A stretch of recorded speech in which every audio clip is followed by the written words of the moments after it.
What we're going to do now is look at graphing our translations and how we can move from just using this adding or subtracting and shift our image over, because that's what we want to be able to do, is visually see this shift that's happening. And there's two different ways we can go about doing it when you have this graphic version. So the first thing I can do is figure out what my point is. So if I come here to A, this is the point 1, 2, so this is negative 2.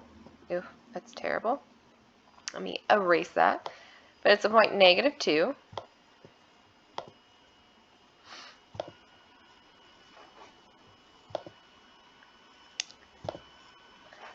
So it's the point negative 2. And it appears as though we are going up 3.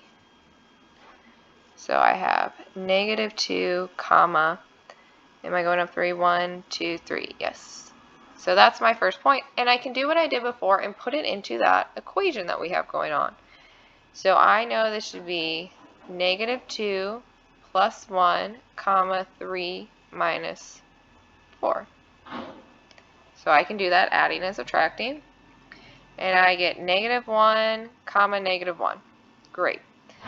So what I want to do now is I want to graph my new point, and I can label it here, negative 1.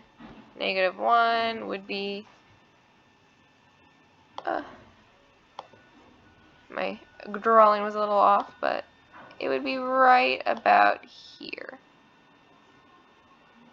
Yeah. And I'll label this A prime. A with a little dash. That's one way I can do it. The other way I can do it is actually using the graph. This tells me, because it's x plus 1, I should move we'll do x now, point to the right 1 unit. So that means x would move over here. Okay?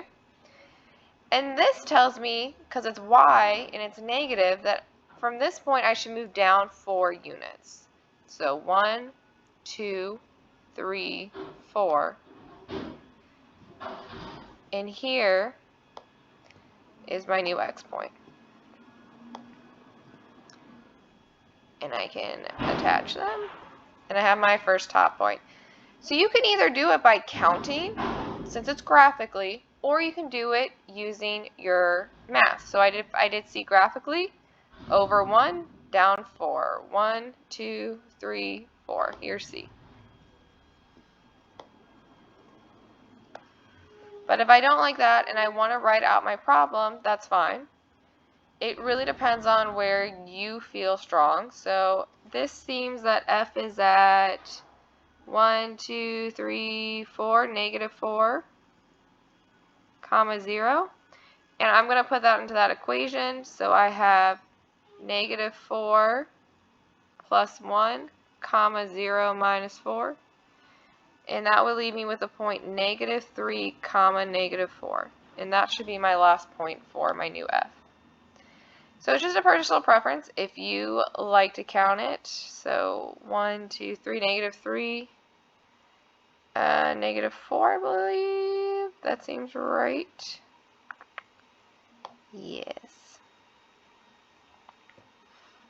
And if I test this over 1, 1, 2, 3, 4. Yep. So you can use them as ways to test each other out. And you have your graph of your image. Oops. Alrighty.